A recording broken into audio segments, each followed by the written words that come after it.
Ini Oyen makannya agak susah karena pilek, penciumannya berkurang, makanya makanan butiran tok dia tidak mau. Akhirnya dikasih wet food yang baunya agak keras, jadi dia bisa mencium bahwa itu adalah makanan. Nah, ini sekarang lahap makannya, tinggal perawatan untuk pilek batuknya.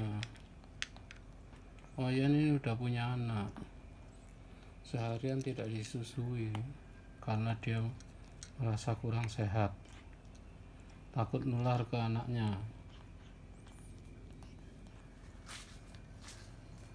Semoga lekas sembuh ya.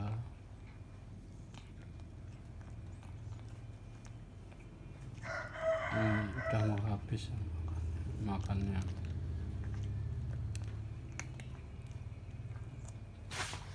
Ini anak-anaknya nih. Oh.